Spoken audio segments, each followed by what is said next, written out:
got you. We are live, baby. Let's get it. We are live. So this is She Shoots, She Scores, episode 12. I am talking straight from London. I got Jordan in the building, basketball head in the building. Say hello. What's good? How's it going? It's Jordan's first episode. We got Rob in the building from the podium finish. He's going to be on in a few minutes. We also have Randy, been here since day one. What's good, Randy? How you feeling? How you doing, man? Black as ever, as you can see. I'm good. We got Q coming on a little bit later, and we're thankful. I'm happy that everybody's here. We're live on YouTube right now, and we're gonna start. So the first segment, we're gonna go straight into it. So I wanted to ask about Caitlin Clark's impact in the WNBA. So my question to you, Jordan, Q, Rob, everybody that's on the line is: has Caitlin Clark's performance in the All-Star game has it solidified her as the future face of WNBA? Or do you feel like she still has more to prove? And if not her, who do you think is the face of the league? That way. So, I mean, her performance in the All-Star game was not the best. That performance did not solidify anything.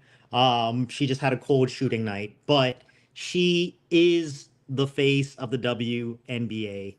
As a on and off fan of the WNBA for the last 27 years, this is the first player that I think of. Like, what is the face of a sport anyway?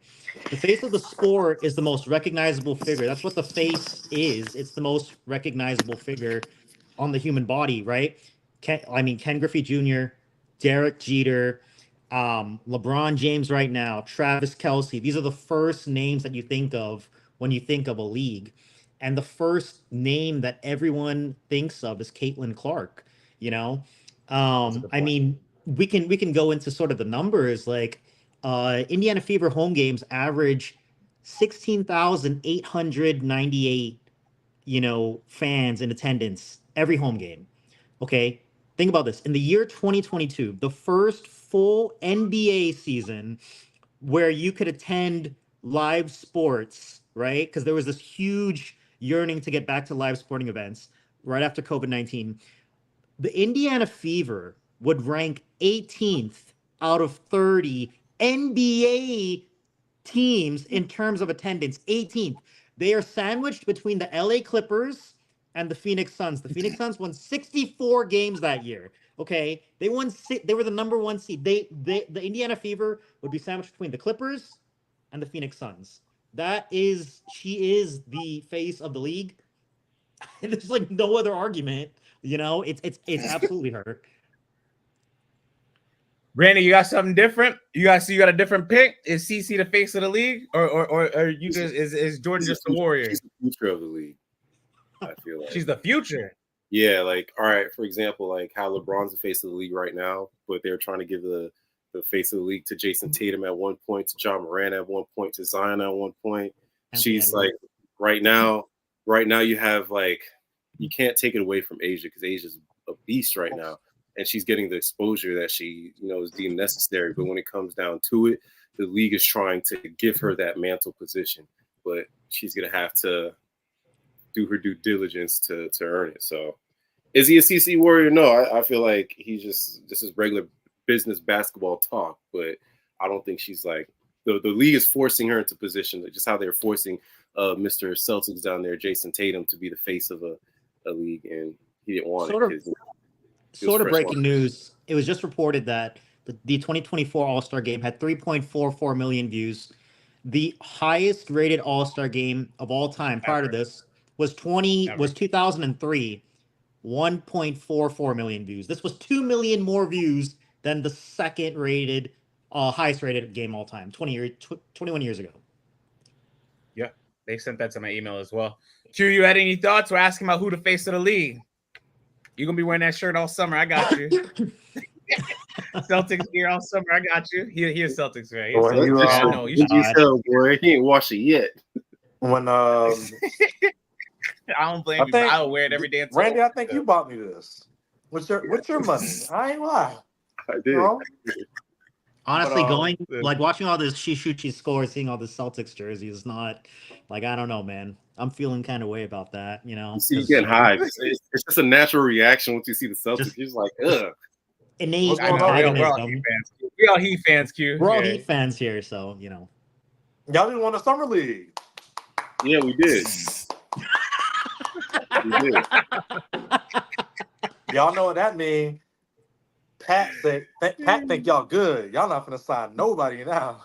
Oh my gosh. Oh man, Who the face of the league? Arsenal look good, Who the bro. face- man, we're the Arsenal Pat, looks Pat good. say y'all good in the East. Hey, if Pat say we good, then we good. You don't believe that? Yes, I do. bro. We wanted Nikola Jokic, not Nikola Jovic. Hey, that was a transmission. That was the phone line skip when they're saying the name. So, Oh my goodness. Oh, Q, man. who the face of the WNBA? Who the face of the W? Who you got as your face of the W? Oh my god, that was good. It's Asia. And not even doubt. It's Asia. Not an argument. We know Caitlin Clark, excuse me, is the brand new toy. She Buzz Lightyear in Toy Story 1, all right? But we know Woody run this house, all right? Woody, Asia run this house.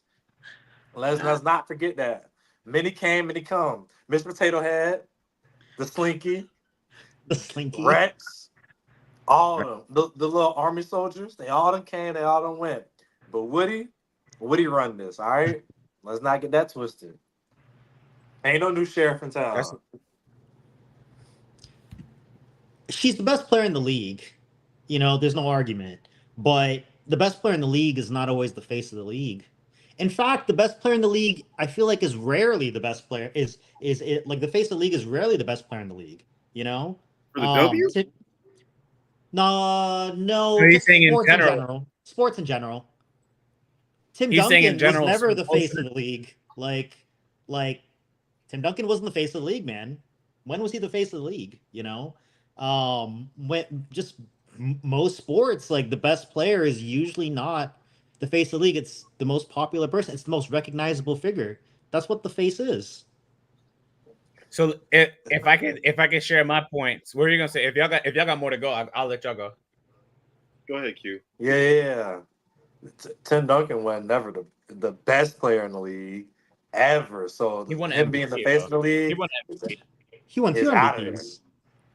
Yeah, you can't say that he's not the best if you won MVP. MVP is a different argument. MVP is who's the most valuable to the league that season.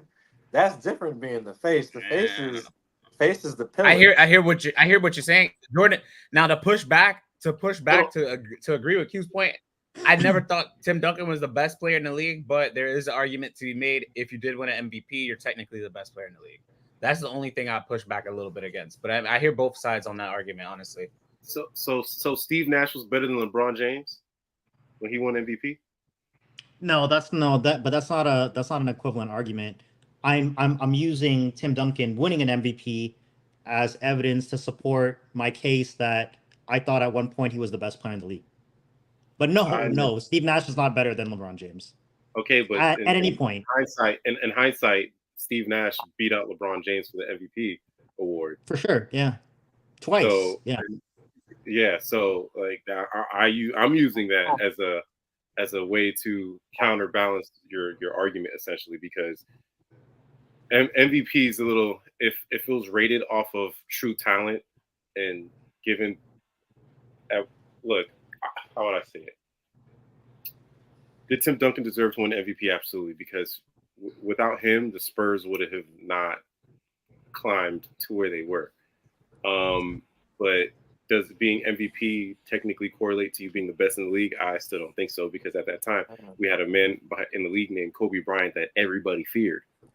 Like people didn't want to say they feared LeBron, but the people fear LeBron.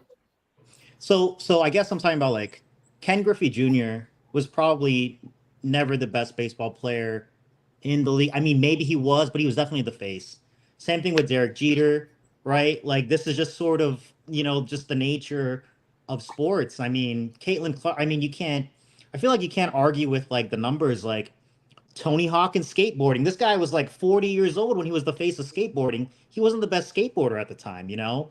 That's just kind of the way it goes. It's just sort of the most popular person, so much so that, you know, these two like teams, the Golden State Valkyries and that Toronto team, they're definitely counting on those attendance numbers from Caitlin Clark, you know, on those road games. You know, like they're factoring that into their success.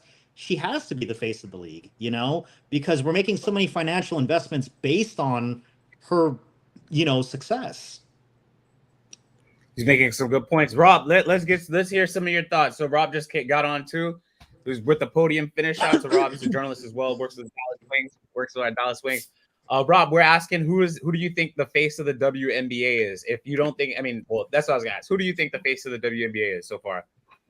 Well, to be honest with you, just based on my time of covering the WNBA, I would have to say it's A'ja Wilson right now because she's been the most definitive player on both ends of the court. Now, when most people talk about who's been the best player, both defensively and offensively, every network, every journalist will often point out that it's A'ja. When they talk about MVP, it's always about A'ja. And having covered her games quite a bit when she's played against the Dallas Wings and even the Indiana Fever, I mean, she's just been such a lights out player. Even if she has a cold start, she just finds a way to like grind out points, be a playmaker. And I think the game I was most impressed by her was the one against the Wings at CPC, which was the very first game I actually covered because she got her nose bloodied up.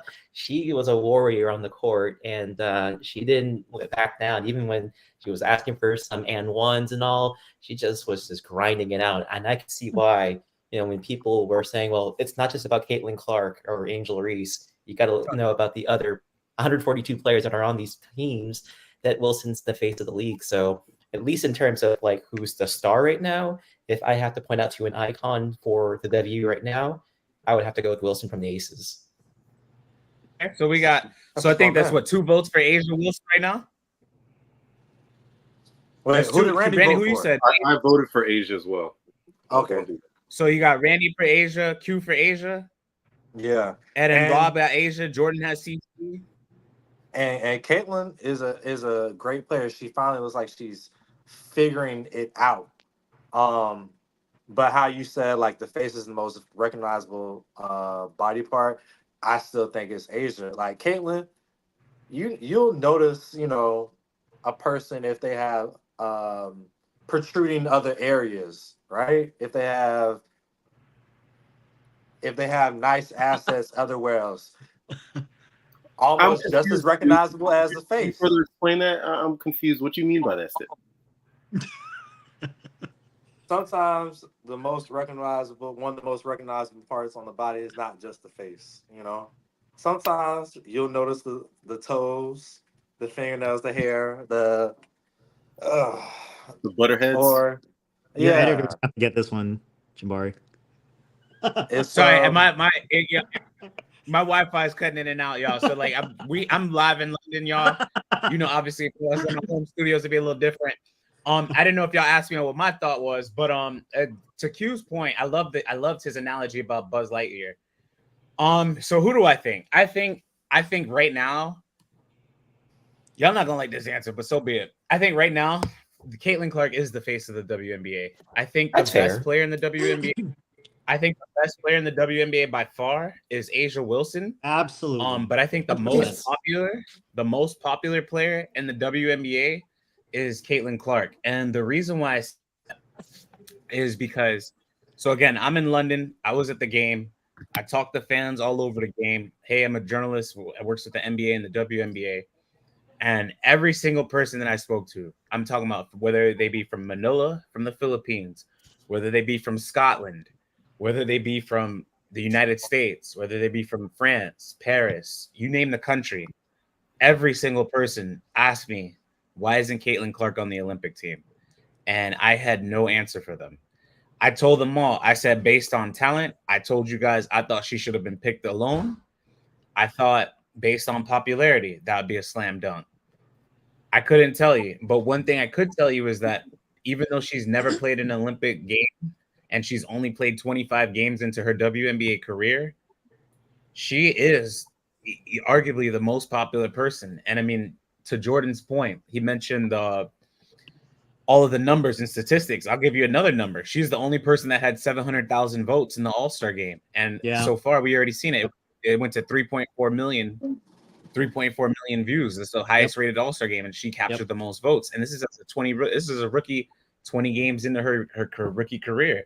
Right. So, I mean, again, Angel Wilson, I told her myself, she's my MVP, and I told Fee the same thing, and we'll get into that. But I don't think she's the most popular player. And I could bring up some comment. Like, it's crazy. Some girl on my Twitter page, I could put this up on my Twitter page if I could share this with you. She said something about Angel Wilson doesn't move me. And I was like, huh? I was like, why not? And I don't know what the disconnect is between her and fans. I don't know. I'm talking about at least to the new casual fans or to the new fans or to people who are watching. But there has been a disconnect for the last few years. With that. Now, I don't know if it's because she's like a little more private. I mean, but I don't know, because I don't even think she is really that private. I think she's very open. I think she's an awesome player. But for whatever reason, Caitlin has captivated the audience more. Now, I'll say this too, which was even weird to me. There's three people who got a high applause. Randy's favorite player, KP got a huge standing ovation during opening night or during the opening tip-off. So that was one. Angel Wilson also got a huge ovation. But the person who got the most was Sabrina Ionescu, which I was like, cool. I mean, I love her. I think she's great. But that was a surprise to me when I was like, she got the loudest cheers. She had people from the Philippines screaming the girl's name. I mean, like they were going crazy about Sabrina. And I was like, okay. I couldn't tell you why. Because like I said, I think Angel is the best player in the game. Yeah, no, not in a bad way about Sabrina, but I mean, again, you got Asia, who's been on this team for 6 years. You got Stewie, who's been on this team. You got, Diana Taurasi. These are some heavyweights in the game. But Sabrina got the loudest cheers out of everybody. It would be Sabrina, KP, and then Asia for whatever reason. But I don't know. I don't know. We see what they got in common, right, Randy? Huh? What do you say? We see what they got in common, right, Randy? Hey, listen, I mentioned the same thing. I had mentioned the same thing to the fans too. I had mentioned the same thing. I was like, what is it with that? And then I was like, hopefully, I didn't ask hopefully, but the fan that I asked about that, I was like, why do you think she's so popular outside of the race, right? Because she's a white girl who could shoot threes and is really good. So I was like, outside of the race, why do you think she's so popular? And he brought this up, and we're gonna talk about this in our next segment. Or in a few segments. He brought this up, the fact that she was in the shootout with Stephen Curry, right? Steph is a wild. If you don't know this, Steph got the loudest of praise outside of LeBron. It was Steph and LeBron where got the two loudest of praises. They translate seeing Steph with her because of that event, and for whatever reason, like the two of them they're linked, especially when it comes to shooting. So I don't know. I just thought that was really interesting that she got that loud applause. But we shout out to Sabrina for that. I think also too with Sabrina. Sorry. Yeah, go.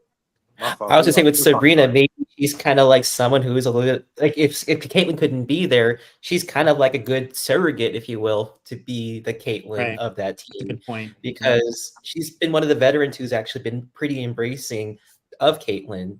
Whereas, a lot of people on social media are like, well, DT doesn't like Caitlin. And I'm like, okay, maybe, but that's competitors talking as competitors. And then obviously things have softened up. There might be also some resistance too about Coach Reeve as well, because she's made it pretty clear since day one that she's not a big Caitlin fan, which I don't understand that. I will agree with you, that, I think what we're witnessing with Caitlin, she is our Michael Jordan, our Larry Bird right now. I'm not saying Larry Bird and Michael Jordan at their peak. I'm talking about when they first joined the league in the NBA, and that's the fun part. We haven't even seen the finished product. And she's playing so well. I wish we didn't even have the month off right now because I want to keep seeing her play. But she obviously needs to break mentally because her 3-point game has been struggling a little bit. But oh my God, the performances she's been having, she's going to be the franchise, like the face of the league for the next 20 years. I'll make that call right now. I think everyone's made. I think everyone's made decent points on the face of the league argument. I think it's okay that you could say Caitlin's a face. Like, it's okay to say she's a face of the league, a young face, just like it's okay to say Jason Tatum and Anthony Edwards are a face of the NBA, because that's where it's transitioning to. But to say, put the word "the," that's completely different. Yeah, just like how Randy shook his head. That's completely different.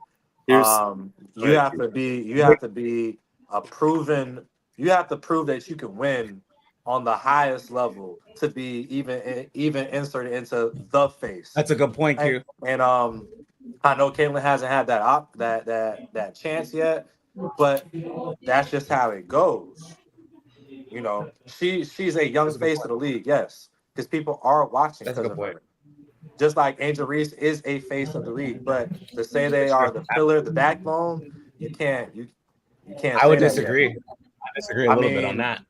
I think pillar, the backbone, the best player. But I don't think any of those things are synonymous with the face of the league. Like, I think that another thing, like this is how you know that Caitlin Clark is the face of the league, because of the things that she doesn't do could and are issues already that you guys have actually discussed on episode, what was it, like 5? But like, can you imagine if Caitlin Clark practiced load management and didn't play a couple games? The WNBA would lose their mind. Like, are you kidding me, bro? She's a rookie.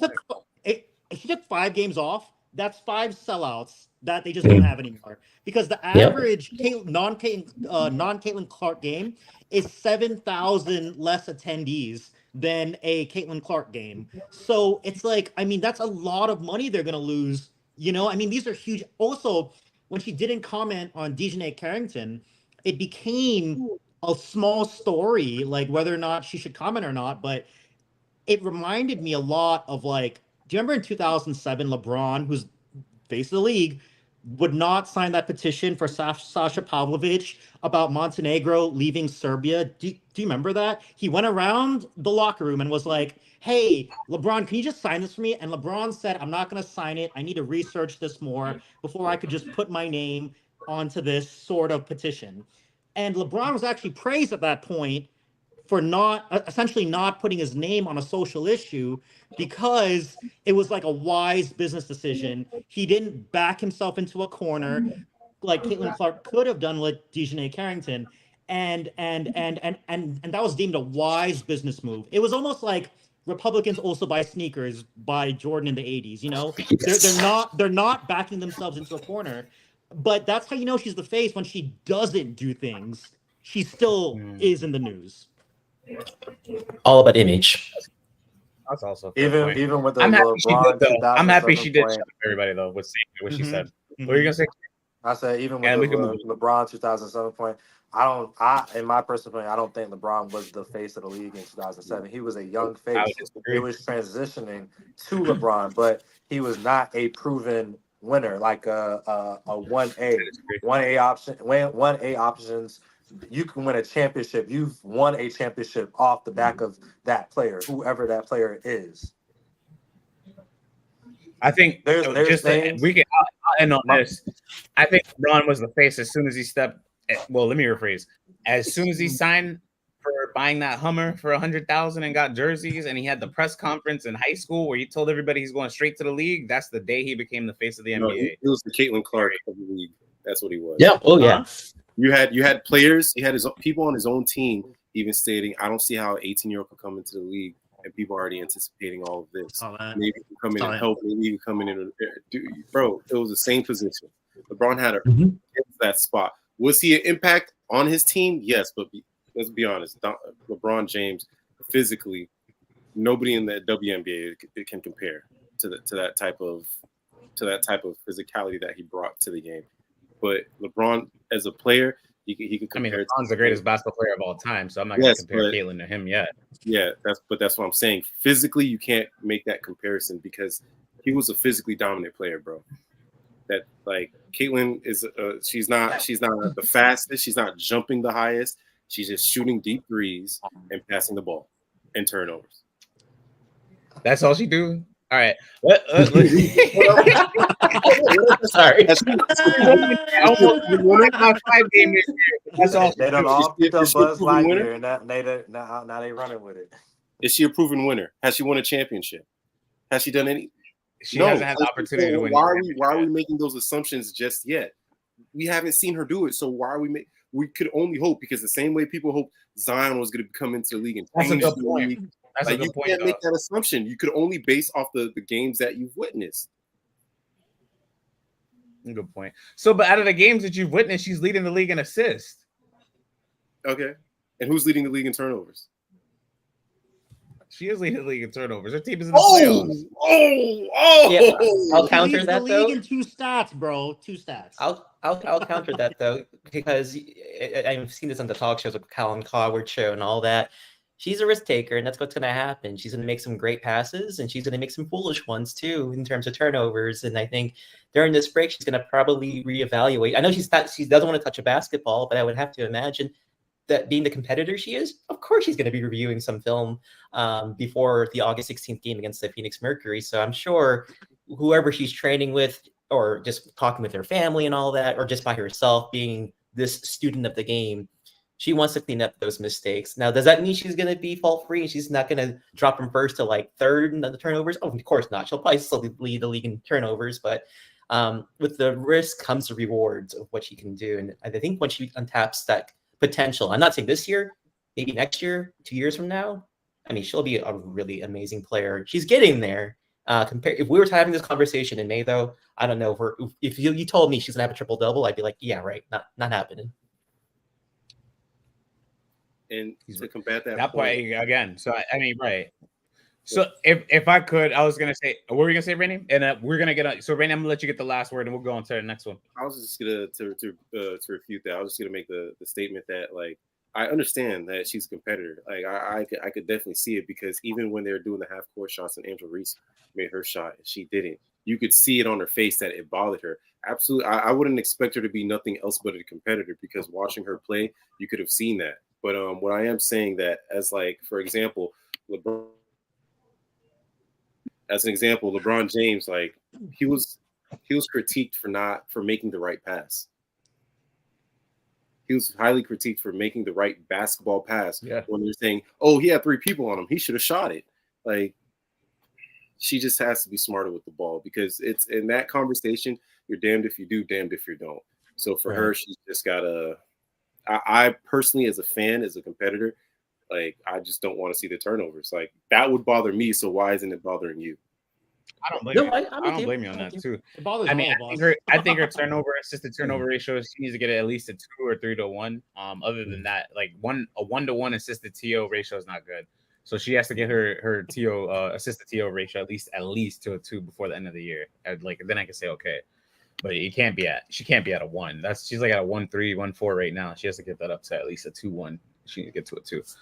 With that being said, so funny enough, we are speaking about improvements, and Caitlin Clark obviously was an all-star, as well as Angel Reese, Aliyah Boston, Arike Ogunbowale. I wanted to ask, what would you like to see changed or improved for all-star weekends? So anything that could be from the formats, the events, fan engagement activities. Also, do you feel like anybody on Team WNBA showed showed that they do not belong on that roster compared to some other people on Team? Do you feel like some players from the Team USA team should be replaced from any players from the Team WNBA? That's a tough one. Judging by some of the stats, nope. The last question, that's a tough one. We're gonna do that to Arike. Come on now. Arike. Sorry, I didn't know if y'all heard the question. How did she not make it? Like, what the heck? Sorry, I didn't know if y'all heard the question. But if not, I was gonna ask if you would replace anybody. Oh yeah, no, we heard. Come on now, we're gonna do that to Arike. That's not a tough question at all. Like, granted, she took her name out of contention. You're right. That's right. But if you say somebody, you got to take somebody off. I'll say a name now. Hold on. Let me look at the team. Janet Yeah, if you're gonna put Arike on, who are you taking off? Trossi. Yeah. Really? I'm not taking off Trossi. Why not? Dude, she's already been. This is going to be her 6th. Like, what if she wants to play next time? She'll be 46. It'll be 7. Like, you're saying Vince Ross is running on E? She ain't got no more. How much respect can you give somebody? Like, bro, she's. I'm gonna say this. I'm not taking Trossi. if Taurasi goes, she better act like LeBron right now, because you could tell. Yes, exactly. Someone brought out a great point. The men's USA team is star-studded, absolutely star-studded, right? And right now they're being tested by teams, right? So you can easily tell. You could easily tell. No, come on, you don't think that team's star-studded, bro? There's 2 of them that don't make it, but I ain't gonna say it. Who? Good, I'll say it. You want us to say the women? Say the men's. I ain't gonna say the 2 that make it star-studded. You can keep going. There's 2 of that. My point is this. There's one for sure. My point is this. Regardless of who's on that team, in the final 2 minutes, you could tell how that hierarchy works on that team. Because at the final 2 minutes, when it's crunch time, who are they passing the ball to? It's not gonna be DT. Not on the Olympic team. It's gonna be Asia. No. Well, exactly. That's my point. They're not gonna pass the ball to DT. I don't even prove my point. You just proved my point. That's why to me it's all right for LeBron to do it, but Diana Taurasi, they're not going to be giving her that ball. So you'll take So you taking Taurasi out? You putting Arike on for Taurasi? Yeah. Q, yes, that was your point, wasn't it? Yeah. I think arguably you can say Taurasi. Shoot. You can probably give up Kelsey Plum's spot. Jewel Lloyd and Chelsea Gray are arguments. Like, she was balling, like, but you know, that's the way the cookie crumbles. Rob, what were you gonna say? No, I agree with Randy. I would replace DT and put Arike in, because it's not just because of the All-Star game. I have covered her games consistently, and the fact that she's been dealing with injuries and she's been at least second or third in scoring all season long in the WNBA and being this respectable player since she's been in the league. I mean, I think that was the biggest snub. I know everyone was up in arms and a little bit angry about Caitlin not making it, but I understood why she didn't make it. But Arike's been a proven commodity since the day she got drafted. The fact she wasn't on this team, I know she withdrew consideration, but I mean, I don't know. That was a big snub to me. I mean, marketability-wise, I know people have made the argument that Caitlin should have been on the team, but if we're just talking about current established players, I think Arike should have been on that Team USA roster, no doubt. Keith, what were you gonna say, Jordan? If you had something to say, I got a lot to say on this. I mean, I agree with Rob and Randy especially. I mean, I was looking at the age of Team USA. Nafisa Collier, 27. Kalia Copper, 29. Well, actually, this is going to be their age in 4 years. Okay. Collier would be 31, Copper 33, Chelsea Gray 35, Griner 37, Ionescu 30, Lloyd 34, Plum 33, Stewart 33, Thomas is going to be 36, Wilson will be 31, and Jackie Young will be 30. A lot of those people are not super old, and I could see almost everybody coming back except for obviously Taurasi, and Griner's going to be 37, but there's going to be a center. I mean, what center is going to replace Griner in 4 years? If one, I mean, it's not here yet. So in 4 years from now, when Caitlin does get a chance to be on the team, there's not going to be that many spots open. If Arike takes it, I mean, frankly, if Deladon never took a break for mental health, she would have taken it before, Caitlin Clark. I mean, she's got a kind of a long way to go before she can get a spot on this team. There's a couple people that would deserve spots before Caitlin Clark, and I mean, so who would I take off the team?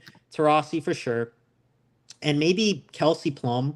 I mean, Kelsey Plum's 5'8", 145. Maybe she was up against just a bunch of all-stars in that game, but she looked really small.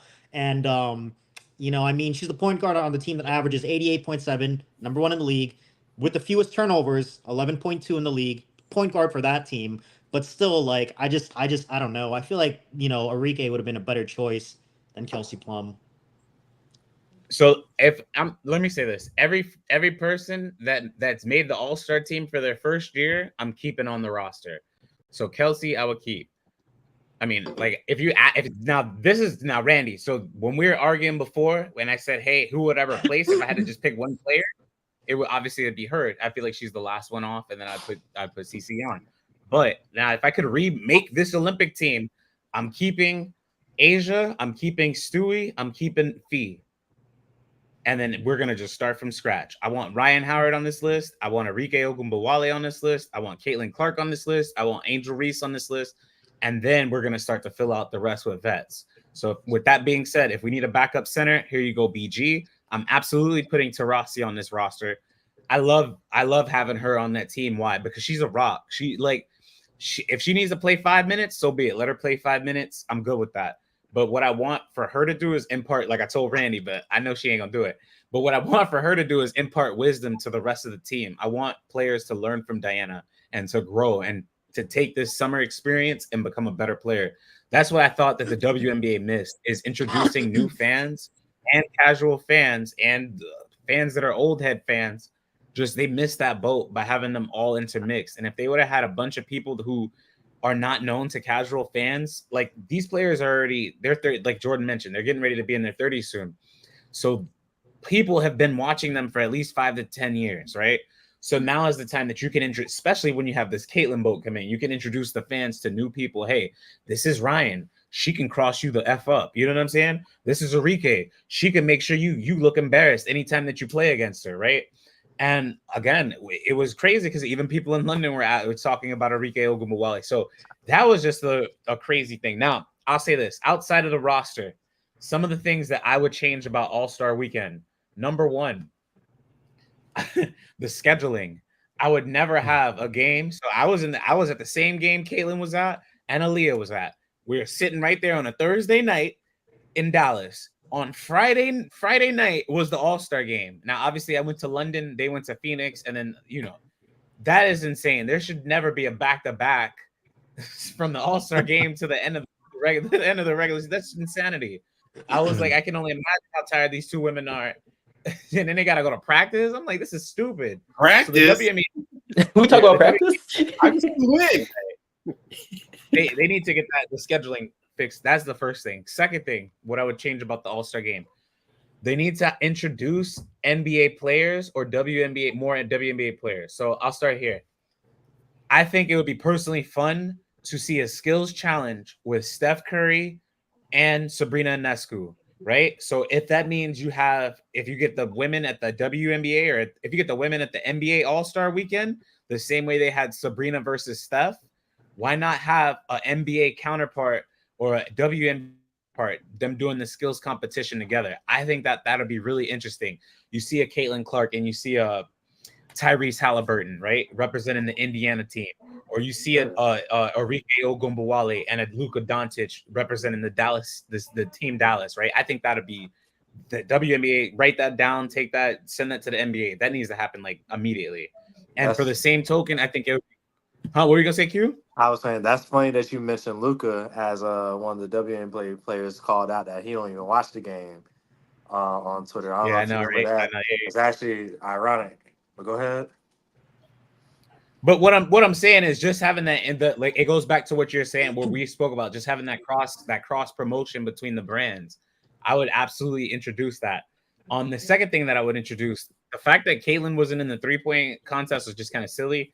Yeah. But obviously I would increase the 20 pool. Yeah, I mean, yeah. But again, are you gonna blame her if she just came off of a plane on Thursday night? Like, this is what I'm saying. Like, give the woman some time to rest. It's like, this is what I'm saying.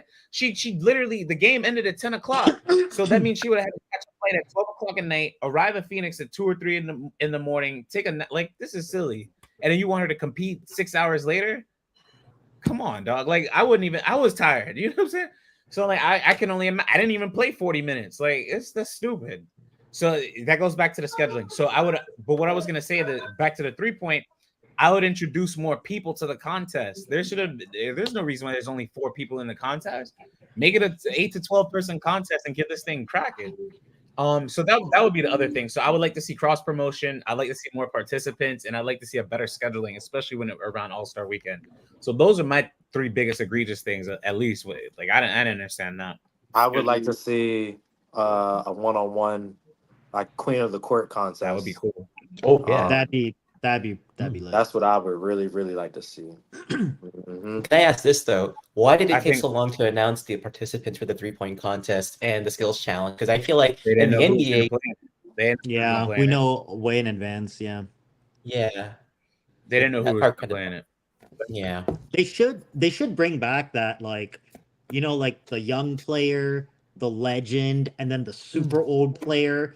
and they have to make like a shot from like 7 spots on the court. The last one is like a half court shot, because that would be a way of honoring these like past legends, but also honoring past franchises that are extinct now. You know, like the Vegas Aces could be someone from the San Antonio Stars or whatever they were called. Yeah, yeah, Silver Stars. yeah, the Silver Stars. Yeah, you know, so you could honor those franchises that are gone. Because sometimes they just do that in you know, like dunk contests and stuff like that. You know. Yeah, they haven't done that recently in the NBA All-Star game. I don't know what they've been doing. Now, now speaking of past stars, if we're gonna go, we're gonna go into the next segment. If y'all still have more thoughts, I wanted to know a question. So we got 2 dynamic bigs, and the reason why I bring this up is because they're such great friends. But I do want to know what you guys think. So for the next 10 years, you have the choice to pick between Aliyah Boston and Angel Reese. Which one are you picking and why? And before you say that, let me put up if you want me to put up this, I'll pull up their stats if you need me to pull up their stats. But go Google, look at their stats, and then make that comparison. So Aliyah right now is, I believe, at 16-8 or like 14-8, and Angel is at 12-12 or like 13-12. One of them plays better defense. One of them plays better offense. Anybody who wants to start, y'all can start. I'd probably start with Angel Reese. She's such a cultural force, and she's already a pretty solid basketball player. You know, she has such a strong like lower body. You know, like her ability to box out, anticipate rebounds, their angles, their ricocheting. She's like a solid, like all of her problems. I feel like as a basketball player are actually improvable, which I don't think. Back to Caitlin Clark, a lot of her issues are not really fixable. You know, I don't think so. But you know, Angel Reese, she's only gonna get stronger. She has a very quick like second bounce, so she's really good at getting, you know, her you know, offensive rebounds. And I think people would want to play with her. I think if you had Angel Reese on your team, she could be the centerpiece of a future super team in Chicago. You know, I mean, from a financial marketing standpoint, I mean, it's just, I mean, how could you not want Angel Reese? You know what I'm saying? I like the confidence as well from Angel. Go, Rob, if you want to continue, go. Fire. Angel's got so much confidence too, and I think that's one thing. I know that's something you can definitely delineate on a stat sheet or a box score. But I know when the chips are on the line for a team to come from behind, like we saw between Indiana and Chicago towards the end of June, you know, Angel just got on fire. Like when she talked to Holly Rowe, she's like, "I'm that dog.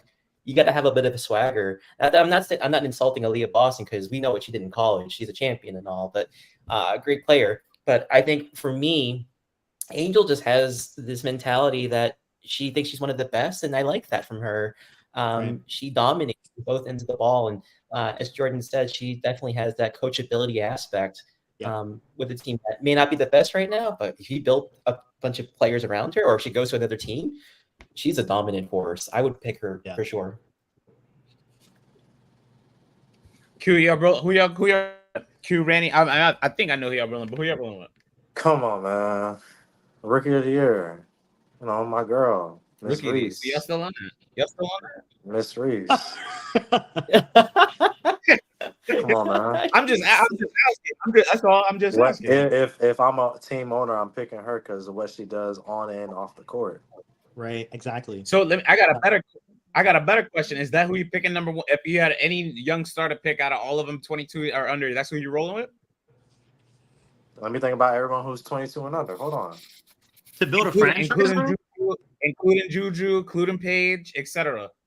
Malaysia, wait. I get to choose Juju too? I'll put Juju in this competition for now. I'm taking Juju. I'd probably take Juju also. I'm taking Juju. Probably, yeah. But other than that, okay. I just wanted to see how high Angel ranked on that list, though. Okay. Angel. I would probably pick Juju on the list. What are you gonna say, Randy? There's only one spot on that list. There's no. You didn't ask us for a list. You would say, who would we take? So you can't really. No, I know. But he just wanted to see who I. Is there anybody I would choose over Angel? Thank you. I just wanted to see if there was anybody. Exactly. If I were to answer that right now, I'd go with. I'll go. Aliyah. With Reese. No. I'll go with Reese off the fact that, like, Angel gives me like she's very confident in herself. So that means if you're confident in yourself, you're confident in your abilities, right? So you know what you can do, and it's one thing for someone to assume something on you, but for you to still be like, all right, you take whatever 2 cents they're giving, and you're like, no, I know what I am and I can consist of. It gives me like a Kawhi Leonard vibe. Like you could defense is hard. Defense and effort is very hard to teach, but offense you can always that's right. Later down the line. And just seeing how she has a nose for the ball, how she's just, and you can't tell me you don't love how this girl answers, or this young woman how she answers questions to the media, and how like in depth some of her answers are. Like she's just really calm behind the mic, and she brings so much personality, and just seeing her, just you could tell she's the energy in the locker room. She's a fun, but she's also the discipline, and let's get down to it. Like she's that type of person. So I'm going for Angel. Okay, so if I had to pick, I mean, I'm gonna roll Angel. I did want to see if anybody had a different opinion, but I'm not even gonna continue. Again, to be Angel by far. Like I said, I think she's gonna be the first rookie in the class to get a 2020 game. Kaylin almost did that though. But you know what I will say is this: just to Aliyah's credit, she is a huge. I don't know if y'all she's really watching. good. I don't know if y'all have been watching a lot of. I don't know if y'all have been watching a lot of Indiana Fever games, but when it comes to clutch time, I want y'all to notice this: when it comes to clutch time, last 5 minutes of the game, Aliyah Boston has her fingerprints on the game, and I noticed that a lot. Like whether it be making a clutch jump shot, whether that be making a clutch free throw, whether that be getting a clutch rebound, getting a clutch stop. A lot of people got on her early for missing a layup earlier in the year, which I think against Connecticut, where they ended up losing. Yeah, they ended up losing. But with her, she's always doing something in clutch time. Now, obviously, I think, like I said, I would still pick Angel for the next 10 years because defensively you can't teach. But I mean, she's Aliyah Boston is a great player in her own right as well. So that I will say. I did want to see if anybody would pick Aliyah outside of Caitlin. I mean, outside of Angel. But I mean, again, I do want to kind of give her some of her props. And just speaking of props, I want to do also just bring out. So now Arike, just to highlight, is the All-Star Game's leading highest scorer. I'm gonna start with you, Rob, because obviously we cover the team. Do you think that? I mean, I think I kind of know what you're gonna answer, but what is it? Do you think she needs to have more performances like this throughout the season, or do you think that she's just already solidified? I think she's already solidified. I mean, those inside of the Dallas sports media know she's basically the player on the team. I don't feel like she has to get 34 points every game because she's got some talented teammates around her that most people don't know about because of the amount of injuries that this team has gone through. Maddie Siegrist, her sophomore season, she's been dynamite when she's been on the court. Satu Sabali, she's not back yet, but when she's out there, when she gets fully healthy, can't wait to see her dominate on the paint. JC Sheldon, the rookie, she gets those late 3-pointers that gets the load off of Arike, so she doesn't have to get 34 points like we saw last week against Indiana. I mean, JC got some killer threes that reminded. I called it Steve Kerr shots, like for the Chicago Bulls, where you were trying to close out a game. You don't need Michael Jordan to be doing hero basketball. So Arike, yeah, she's the face of the team, but does she have to get 34 points to prove a point? No. Everyone knows she's the number one on that team. And then let's not forget Odyssey Sims, who unfortunately is on that hardship contract. And I'm very curious to see what's going to happen before we have the season resume. Yeah, she's not going nowhere. She's not going nowhere. Enrique is a ticking time bomb, bro. She's a player on the court. Like she's a player on the court that you just leave them at bay, because you could, the way she just turns up and turns on, like very, very, very microwavable type of player. It doesn't take much for her to get hot, and it's scary, man. That girl got a torch. She has a whole clip, Jabari. Sorry, it was cutting out. But what I will say is this, Jordan, if you had anything to add on a Q. I mean, Arike made all WNBA first team in her second year. You know, I mean, she's been good for a while now. You know, I mean, just in terms of talent, like she's just so explosive. I know her team's not winning right now. They were like 6-19, but I mean, you can't. I mean, I don't know exactly what the question is, but like everyone, I'm sure in the league totally respects her, you know, and she was definitely qualified in terms of talent and skill sets have made, the Olympic roster. You know, I mean, this was just, I mean, she didn't really validate anything because I think like everybody already kind of respected her, right? Yeah, I'm on. I mean, I'm right with you. But so now I'll say this. But or Q, if my fault, my fault. Yeah, I was gonna say Fire when you asked the original question, what do you mean by solidified? Like on what level? Kali, by saying this, Kali, and I love Kali. Actually, how about this? When I say solidified, meaning I don't feel like. Do you feel like she got enough? She's getting enough respect. Like, do you feel like she needs to do more to get people's respect around the country? Is what I'm saying in the game. Because I feel like I don't know why she got snubbed. That's how I'm feeling. Like I don't understand it. Look, she pulled a Jay-Z, you know. She don't get dropped. She dropped the label, right? So before they had a chance to snub her, she snubbed them. And I think with her performance just this past week, I think this past weekend with the All-Star game being against the women who are on Team USA, and how she performed with, you know, scoring what 22, 21 points in the third quarter and then doing it again in the fourth quarter. I don't really think you know, she doesn't have to try extra to on top of what she's already doing. Like she already, if this past weekend didn't earn that respect, then I don't really see too much more going in her favor, honestly. Let me. Okay. If I now, funny enough, so this just came on my Twitter page. So you know me, I'm always getting into it with somebody on my Twitter about something. But what I want to say is this. So what are your thoughts on this right quick? I'm not gonna call this stupid blank tweet segment, but I'm gonna just say this because I want to see what y'all think about this. So Jasmine Harper, shout out to Jasmine. She's also a journalist. So she posted something today, and this is actually I'll just let y'all read the thread. So it says if TNT matches Amazon's broadcast rights deal and they end up winning, they better do right by WNBA coverage. I love Shaq, Ernie, Kenny, and Chuck, but they don't have the range to talk women's basketball conversations. We want legitimate experts to talk about the WNBA and its full context. My response was, I vehemently disagree with this. Let the inside the NBA crew talk WNBA hoops. I cannot believe the attitudes from some people who try to act like new fans or anyone else, but everyone who's watched from Jump Street can participate. Let the game grow. My goodness. Her response to my tweet: take your victim mentality somewhere else. I've never been a downer on new WNBA fans. Some people who have watched decade-long considered me new. You don't hire someone for thousands to be somewhat knowledgeable on a subject. You hire an expert who raised you. What are your thoughts on that? I'm gonna just leave it there. What are your thoughts on that? Do you think the WNBA crew, if they had the opportunity to work on the NBA inside crews, do you think they should have the opportunity? Or and better question, why are fans so dismissive of people that are trying to get into the like? It is so crazy. I mean, I want to know what y'all think. You're not a real fan.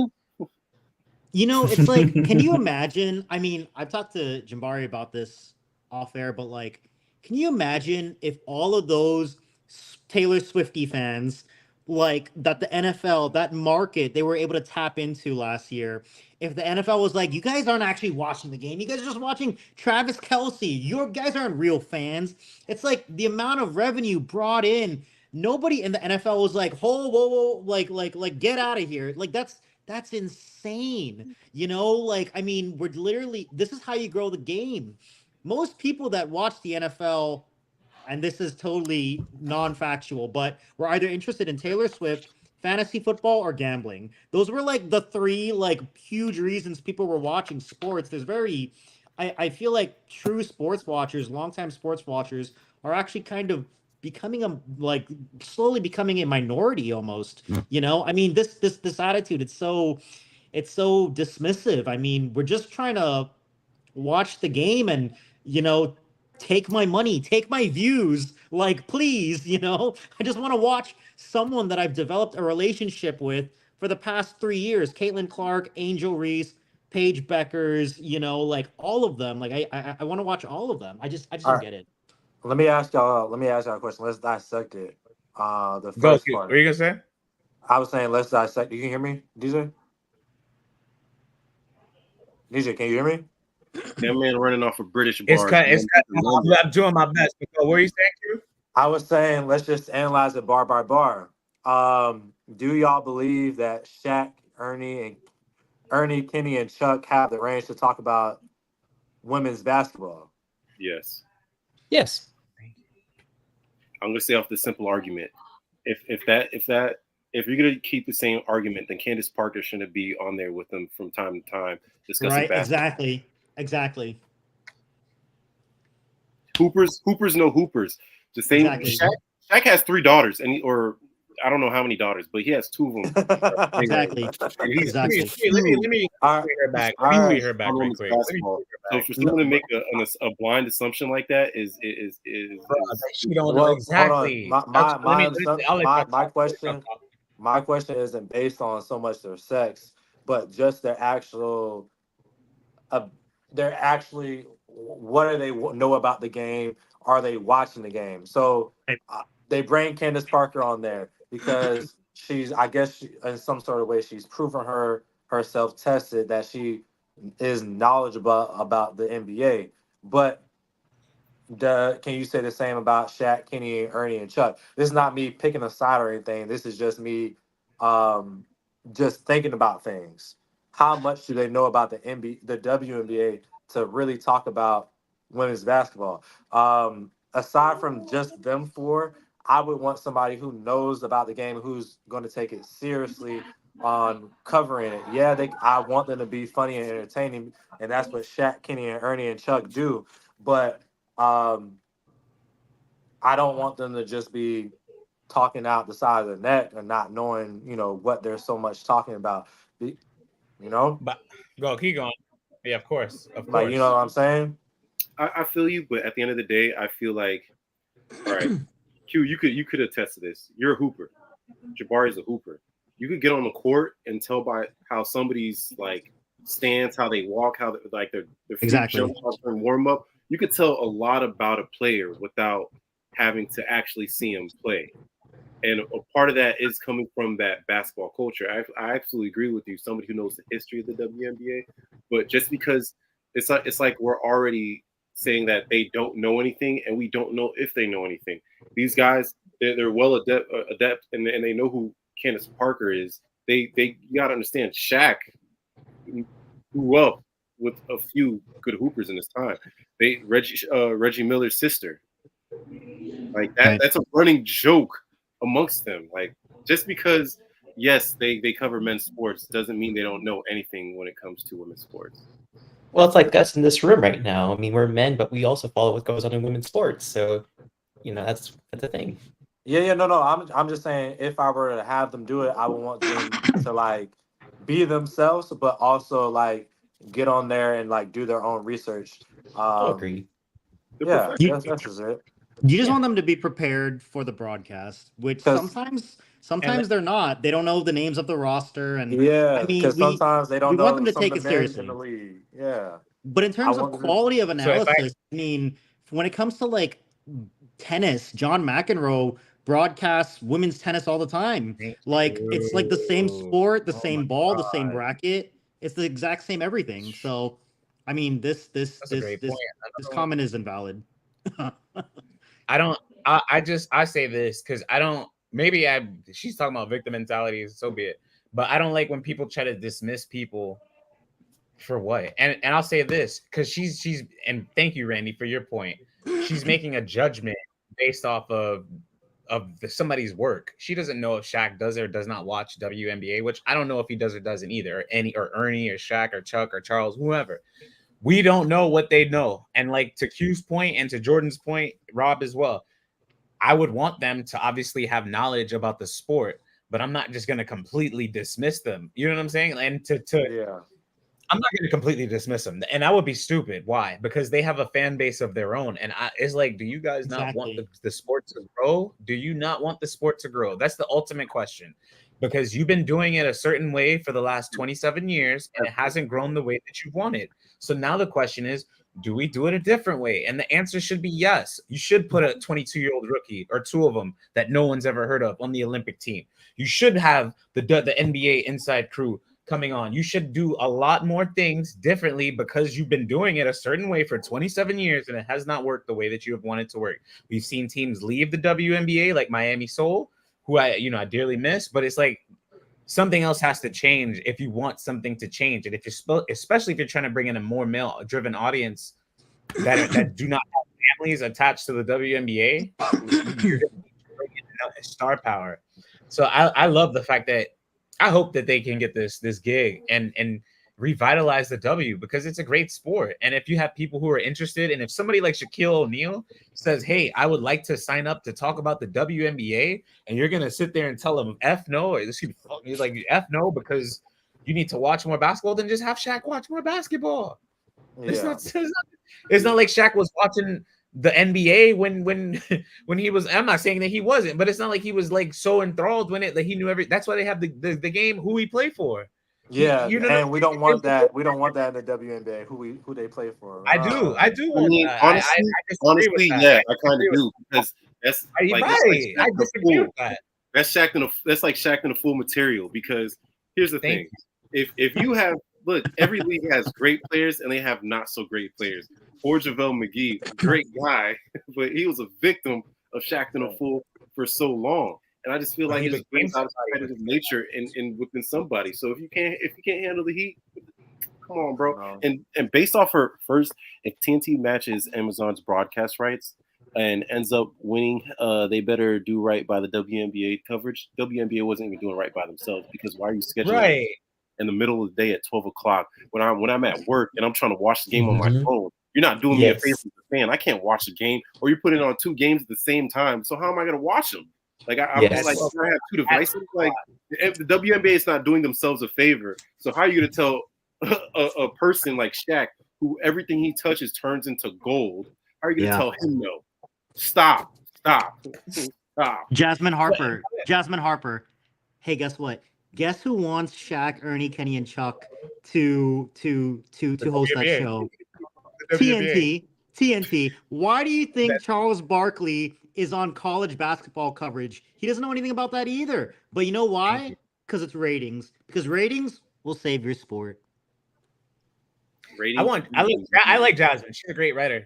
She thinks I hate her. I would love to have her talk on the show and just kind of share her opinions more. Because like I don't. Yeah. The only thing I just don't get why that she's. Y'all reach out there. I'm gonna reach out there too, but she hate me. Reach out to her. I'm talking to you, buddy. She's gonna hate all of us after this. I mean, I also want to because like I said, I want to have all of us are males. I want to bring more females on. Like, and I normally do have females on, but I'm gonna ask Boog about this. Just happened minutes ago, so I want to ask Boog about this. I want to ask Tasha about this. I want to bring Maria. She's gonna be on I think next episode. I want to bring her on and ask her about this. And but yeah, I just didn't. I don't know why. Like to me, it just seems like they've been the people who have watched the WNBA religiously for like the last 5 to 10 years. They have just been so dismissive of people who have started watching for the last 2-3 months. And I'm like, I don't understand why. Because I'm like in the NBA, nobody does that, and in any sport, nobody does that. So I'm like, why are you guys trying to gatekeep the WNBA? It's like it's weird to me. It's just so weird. How about this? If I can bring in an outsider's perspective on this, because I cover NASCAR. We would love something like this in the world of NASCAR. This would be an awesome problem to have. Exactly. Good Lord. We would be crying. We would be like, you know what? Go bring Shaq to a race. That would be entertaining. Bring Barkley into the race. Have them kind of chime in because I know that TNT is going to be part of the NASCAR contract next year. We have to do something different to bring people in. Obviously, for some of us, like for me, I've been kind of a follower of the league, but I didn't write about it until this year. And that's because, honestly, the talent's awesome. I'm not dismissing the people beforehand, but it has to grow better than this. And that's what I want to see. Opinions are good to have, but people shouldn't be like, oh, victim mentality. You should just say, respectfully disagree. Here's why. That's kind of the crux of things. Again, anytime you disagree, I'm not even going to say a certain, anytime you disagree with someone about this topic, they get into their feelings and they start getting, overly upset for something. They shouldn't. I agree. In business, we always talk about the cost of acquiring a consumer. Literally, Caitlin Clark, Angel Reese fall out of the sky free advertisement for the league to like save it. And it's like, no, we don't want you guys. You guys are in this for the wrong reasons. Go away. It's so true. Your heart is not pure for the sport. Get out of here. Like, Yeah. Stop it. It's And it doesn't make ridiculous. sense. Your number one thing is viewership. And now that more people are viewing and becoming fans and analyzing it, rather than just saying, hey, look, you know, rather than correcting people and guiding them, they're just cutting everybody off altogether. Because like I spoke to Jabari about this late last week or early this week. Like I went to the women's Final Four this past year, or the Sweet 16. I did that on my own accord. I just wanted to go watch the women's. I had no interest in watching the men's play, but I was like, you know what? I want to see this Caitlin Clark Angel Reese matchup, and I want to go watch it. Does that not make me a fan? No. Like, you can't talk about it. You can't talk about it. You didn't see that. You're right. Let me write Harper a letter for permission. Like, come on, stop it. Yeah. Stop it. Oh yeah. I don't want this to be a Jasmine Harper bash session. No, it's not. But it's just like if I want to watch something, because here's the sad reality of it. It's getting more exposure. Beforehand, exactly. I would have watched the WNBA if it was on TV, but it wasn't. It rarely was on TV. So what can I do? It's not my fault. Q, you had anything else? You was quiet. No. Okay. Bring Jasmine on the show. Yeah, I'm telling you. What I'm gonna do is, what are you gonna say? No, because like how you're getting the opportunity to explain what you meant by what you were saying. She needs the opportunity to like, because sometimes text or a typed message doesn't hit, such as like speaking vocally. Mm-hmm. Sometimes it's easier explaining yourself vocally than it is over a typed out response.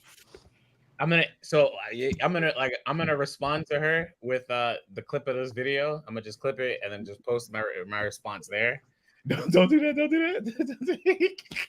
That's what I was gonna do, and then I was gonna write her and just be like, "Look, I would love for you to come on and talk about this with us one day, eventually, someday." You know what? You know how KG has like a couple guys sitting in the room with them, and they talk basketball. I think they should do that, but involve like Charles, Chuck, Ernie, and I agree. Basketball heads, and bring in like a Candace Parker. Who else? I mean, I would say that, but she's playing like Sue Bird. You could bring in other players and have them talk ball, because I'm sure even between them, they have some stories of like issues, or not issues, but times where they interacted and they got first impressions or stuff that really impressed them, and that would make for great basketball. And if I could finish, this would be my last point. Oh, my fault. If I cut somebody off, my fault. I'll let you go. No, I'm done. You're good. Okay, I was gonna say my last point was this. So, for some reason, like the WNBA has a lot of the same cliche announcers, and I feel like as soon as they look the same generic, it's like a mature person who's it's just a very mature person who's been in the industry for a good amount of time, who nobody knows, and they talk about basketball, but they don't really bring excitement to the sport, versus having somebody who is like Charles, like Shaq, and like Kenny, who are funny and engaging to watch. And I think that for some reason that it just would be a different take and a different perspective, just having more interesting people on the show per se. But with that being said, I mean, so I want to ask this. So, I mean, I had MVP picks, but I think honestly that's really unanimous. It's Angel Wilson. I don't think that that should be any type of question. I had Nafisa as my second pick for MVP, but I kind of want to do just scroll down. We're gonna skip a few segments, and I want to go to segment 8, which is just your second half predictions for the season. So I want to know, like, who do you think right now so far is still going to win the chip, if anything has changed? So who's coming out the East? Who's coming out the West? And if you have any other predictions that you might make or crazy hot takes, and we're going to kind of end it on this last segment. Crazy. Coming from the East. Go. Oh, Rob, my fault. We'll start with you. You're good. I mean, I already thought about this one. I mean, I have to say New York is going to be the one representing the East for the finals, and then for the West, You can't really say Las Vegas. That's a tough one because Minnesota's been pretty good. I'll give them credit.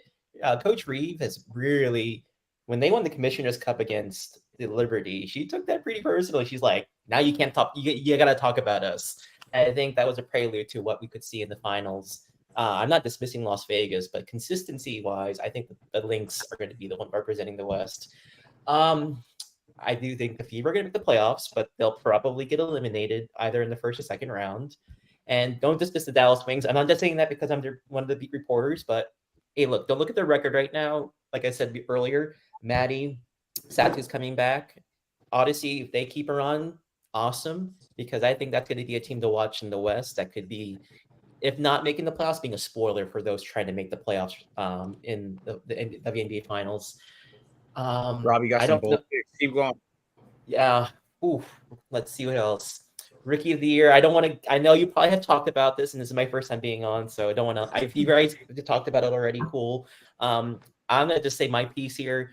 With all due respect to Angel Reese, I still think you have to give it to Caitlin, just because of the fact that she is not just because of popularity and marketability. I think in terms of being able to improve upon her play, the turnovers, like we've all mentioned, that's got to get better. That's just really not good stuff. But just seeing the consistency from her, the chances she's taking to be a better playmaker. What I actually want to see from her is be a little bit more selfish, a little bit out there as a player. I think she'll be the rookie of the year. But if I'm going to be kind of like a sentimentalist, I think they might be a co-rookie of the year. Just that's my thought. I don't think it should be a sentimental thing. I think honestly, okay, I'll let you keep going. Go, Randy. You might as well step up, Randy. You up. You said rookie of the year. I was too busy. I was about to reply to you in the comments, but rookie of the year, I'm giving it to Angel Reese. I'm gonna stick beside.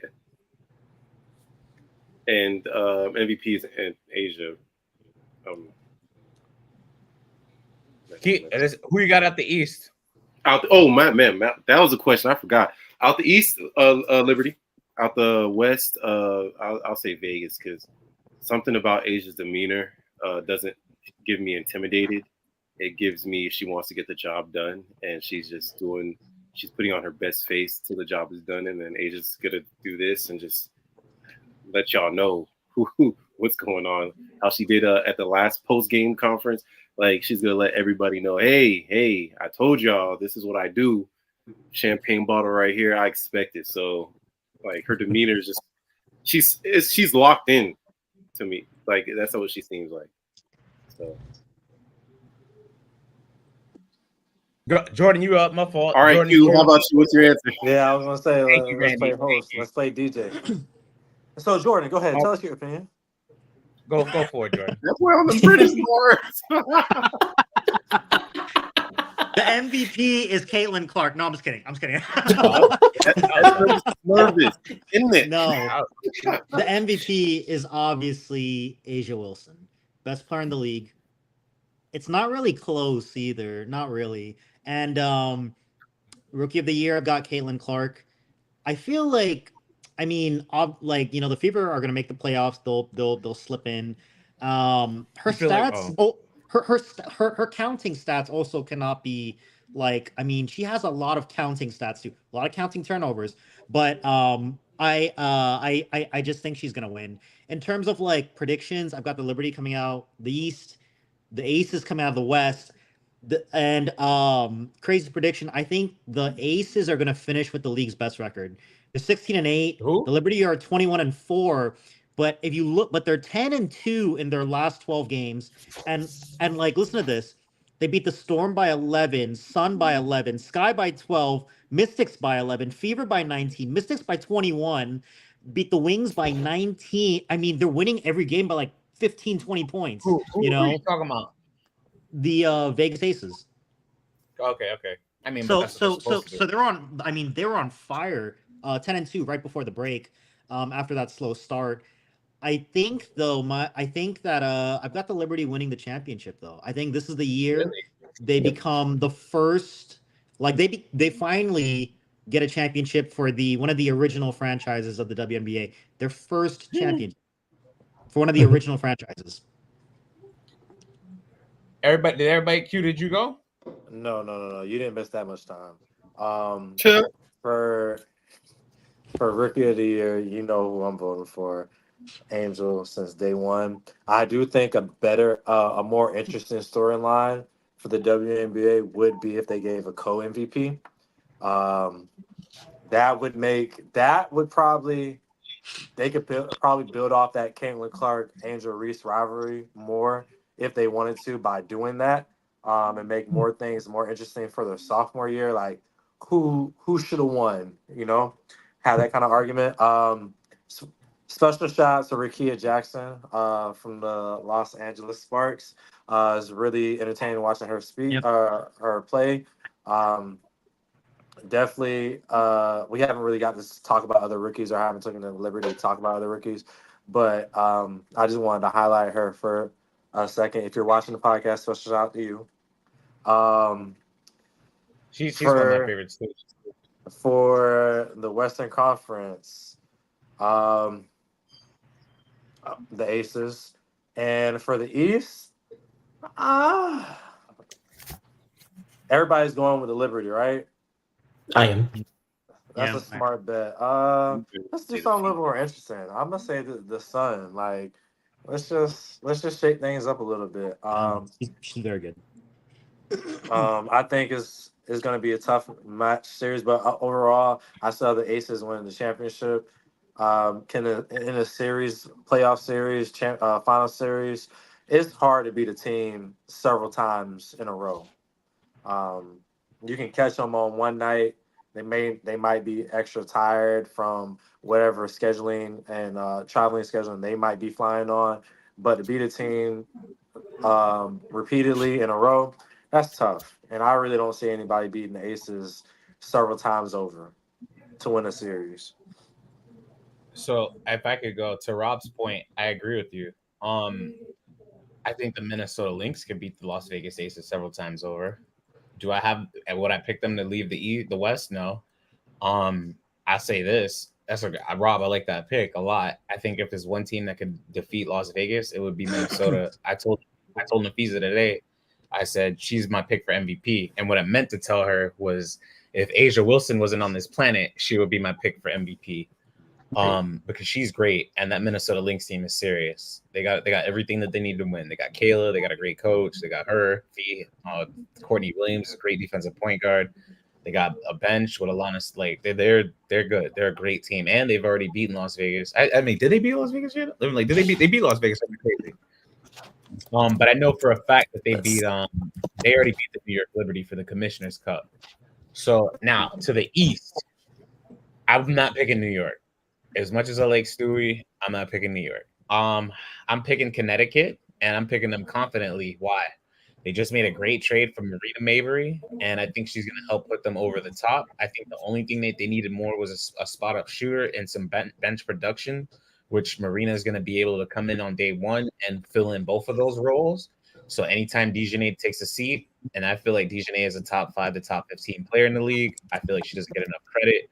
And I feel like once Alyssa Thomas and DeWanna Bonner kind of let Dejanay take over, that team will do what they need to do. And I think that this year is be the year for that. I think if there's a matchup between between Sabrina and Dejanay is going to win that matchup because of her defense. And I think if it comes down to Stewie, you already have AT and you got Bonner who can kind of minimize what she's going to do. I think Connecticut. I think Connecticut. This is they're all in, and I think that they're gonna. I told Dejanay the same thing. I think y'all gonna be in the finals this year. I told Alyssa the same thing today. I said just keep it up, and I think they're the team to beat in the East, and they've shown it. They got the best record in the Eastern Conference right now, if not the WNBA. So obviously, for my pick for Rookie of the Year, I told y'all from day one, and it's looking like it's gonna be the winner. But what I will say is this: I feel like Angel has done enough already. I mean, Caitlin's going to keep bringing the crazy stat lines in the next 15 games, but I feel like Angel has done enough already she shouldn't lose Rookie of the Year. I think the worst case scenario, it should be either co-rookie or one of the two. I don't think that she should have a piece of the award. I think honestly that it should be a co-rookie of the year because I don't think I feel like Caitlin has done a little bit more than what Angel's done, but I don't feel like Angel's done enough to lose the race, like to lose the competition, if that makes sense. I think, and especially don't think in the next 15 games she's gonna do less. So I mean, those would be my 3 picks, and then again, I already said Asia. She's gonna be my MVP. Depoy, I'd probably pick Dejanay, but I think Connecticut is gonna get the job done this year. To be honest with y'all, I also think that Angel Reese is going to break the double record. oh for sure, Yeah, absolutely, yeah, Mhm. absolutely. Caitlin, speaking of that's go, only go, going go, to keep cement going. her. That's only going to cement her Rookie of the Year argument even more. But this is what I'm saying. So it's like, okay, so she got the double record, right? Caitlin is on pace to have the single highest assist total in history. She's on pace right now. She needs to average eight or 9 assists a game, and she's gonna finish with almost 315 assists, which is gonna break Alyssa Thomas' single season assist record. But that's what I'm saying. I'm like, everything that she does, the other one does a little bit more. But I'm like, Angel's not doing enough to lose the race. Like if this person wasn't just a generation, and Angel is too. But if this person wasn't just playing on a generational level, you know what I'm saying? She would also win. And I'm like, you can't not give her the Rookie of the Year too, because she's also doing the same thing. And Jordan, what'd you laugh? Is to say she's doing? They both putting up numbers. No, I mean, like you got I'm just one. It's like one rookie got a 10, and the other one got a 9. They both should get the award. You know? What were you gonna say? yeah. No, I was just reading some of my notes in preparation for this podcast. Like, just some of the stuff I wrote down was just crazy about Caitlin Clark. So,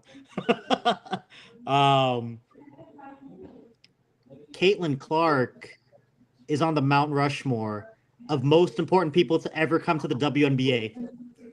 So who else is on the list then? David Stern. You gotta finish the list. Who? David Stern. She's up there with David Stern. Caitlin Clark, Cheryl Swoops, Skylar Diggins.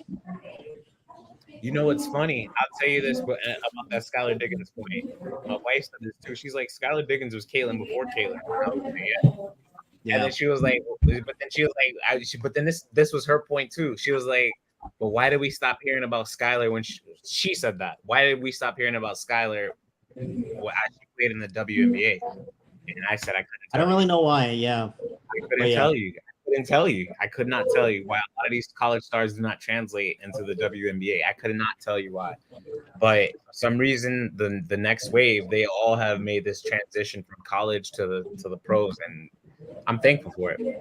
So Jasmine, that's why we're all here, because we want to see our favorite college stars, WNBA stars, and Hall of Famers, Jasmine. So we're gonna keep watching for it. We're gonna keep watching. Everybody. I mean, I was gonna say if y'all had any more closing thoughts, I'm gonna close it out, y'all. I appreciate it. That was just the hottest take that I could give. You know, The Mount Rushmore. But it ain't I mean, it's not bad. David Stern, No. Caitlin Clark, That was burning. Burning. I just miss the WNBA. I mean, I know there's the Olympics going on, but I can't wait to cover a game in person. Doing this on Zoom's great, but like I'm looking forward to September 1st. That's all I'm saying. CPC, it's going to be a great time for sure. So hoping I get to see y'all there. Yeah. Oh man, we should meet up. I'll be out there. Corey will hopefully. Yeah, Corey will be at that too. So, but yeah, we're gonna get. So just I know y'all saw the group that, but we're gonna have a lot more people on. So, but everybody, I appreciate y'all. If you anything else to say, I mean, we're gonna end the stream there. But with that being said, y'all, everybody, that's episode 12. That's episode 12. Hopefully, that's episode 12. Yeah, Jordan make me think we're on 13. 13 next week though. Actually, boom. So I'm gonna end the stream. I appreciate y'all. Episode 12. She shoots, she scores. Dejanay, Angel. Yeah. Yeah, I love you, boo. I gotta shout out De'Arike Hamby, Jackie Young, Jackie Young. Those are some of my favorite players in the W. I'm keeping it classy. Some of my favorite players in the W. Well, no, Jackie Young, De'Arike Hamby. I'm fair. That's what I'm saying. As a married man, that's what I'm saying. De'Arike Hamby and Jackie Young are some of my favorite players in the W. You know, last time I was watching Asia play, I was, instead of sitting back, I was like, she's a monster.